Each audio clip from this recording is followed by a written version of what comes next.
So you want to read it? Okay. The Lion and the Mouse. A little mouse once made the mistake of running across a sleeping lion's nose. It tickled like crazy and woke the lion up. With one sweep of his huge paw, the lion snatched up the mouse. He opened his mouth wide and prepared to eat the mouse. "Oh no, please don't eat me," shrieked the mouse. "I'd just be a tiny snack, not fit for the king of beasts. If only you will spare my life, I promise that I will help you if you are ever in trouble." A little mouse helping the big king of beasts? That struck the lion as terribly funny. He roared with laughter, opening his jaw and letting this funny little mouse go free. Several years passed. The mouse was busy gathering seeds when he heard a terrible roar. It was so loud and so powerful that it could only be the king of beasts.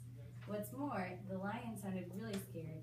The mouse scurried in the direction of the lion's frightened noise.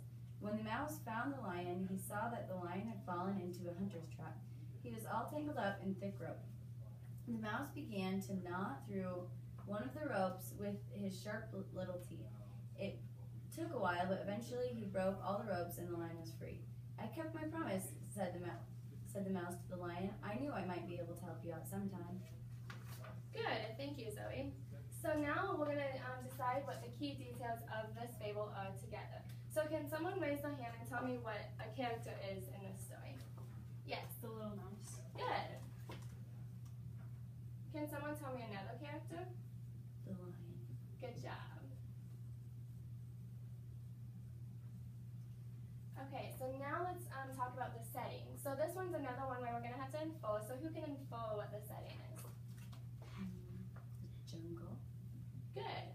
And how did you come up with that, the jungle? Because there's a lion and a mouse. Good. And most of the time, lions are in the jungle, right? Okay. So now, can someone tell me what the problem of this fable is?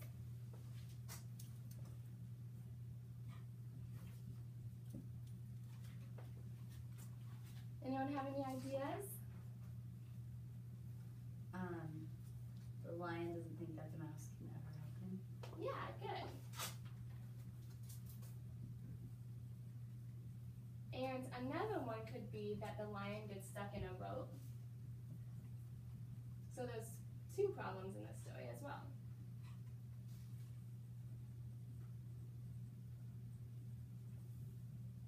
So let's talk about the plot. So what is the major event at the end of this story that leads to the end? Anyone? The lion getting trapped. Yeah, and what is the solution that the mouse helps him with? He chews through the rope. Good.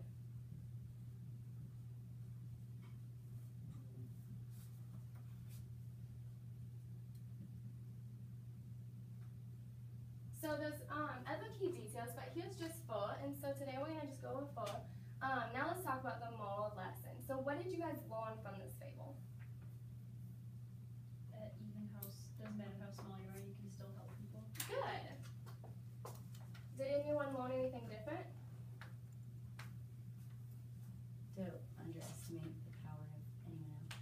Yeah, that's awesome. I like that idea.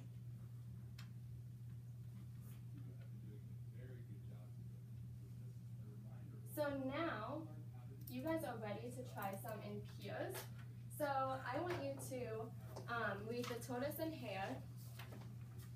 And can you read it out loud this time, since Zoe did last time? And then together you're going to talk about what the key details are and the moral. And let's say about 2 to 3 minutes for this. The tortoise and the hare. As usual, the hare was bragging to all the other animals about his speed. "I'm faster than the wind, quicker than the nightfall," he said. "No one has ever beaten me, no one ever will. I challenge any animal here to race me." The foxes and donkeys and frogs and serpents looked on in silence. No one would accept the hare's challenge. Then a lone voice rose up. "I will race you," said the tortoise. "You?" said the hare, snickering. "Why, that's a fine joke. I will dance around you all the way to the finish line." "We'll see about that," said the tortoise quietly. "Shall we race?" The starting signal was given, and off went the tortoise and the hare. Almost at once, the hare darted over a hillside and was out of sight. The tortoise set off slowly, just plodding along. Soon the hare was ahead of the tortoise. It was a hot day. He had grown tired from running so fast. He thought about how far behind the tortoise would be by now. So the hare decided to take a little nap. On a soft, shady patch of grass, he curled up and went to sleep. Steadily, slowly, the tortoise kept plodding along. The sun fell lower in the sky. The shadows grew longer. The hare woke up and stretched. I wonder where the silly tortoise is now, he said to himself. I had a great nap. I bet the tortoise is still miles behind me. The hare looked back down the road. Sure enough, there was no tortoise in sight. Then he looked up the road toward the finish line. Oh no, the tortoise was still plodding along, was now nearing the end of the race. Then the hare ran fastest as he ever had. But it was too late. The tortoise crawled across the finish line. All the animals shouted, "Tortoise won! Tortoise won!" The hare couldn't believe it, and the tortoise just smiled to himself. Thank you. So now go ahead and talk about the key details. Well, there's a lot of characters. There's the hare and the tortoise, and there's a fox and a donkey and a frog and serpents. And then the setting is probably in a forest somewhere. Yeah. And then the problem, is it like the hare thinks he's really fast? Good. And then the plot would be that the tortoise keeps a steady pace. Yeah. What's in the hare? Yeah. As the hare slave. Good. So now, what did you guys learn from this fable? Slow and steady wins the race. Very good. Sometimes people think they are gonna win, and whoever is the one that takes its time and, like you said, slow and steady wins the race. So that's good. So now you guys are ready to do an individual worksheet. So I'm going to pass out one more fable, and it's the shepherd who cried wolf. So separately, you're gonna be working on this and filling out this worksheet. And whatever you don't get done today, you can take home for homework and finish it, and we will discuss it tomorrow. So go ahead and try to fill that sheet out. And I will come around if you have any questions.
Okay, you guys, nice work today.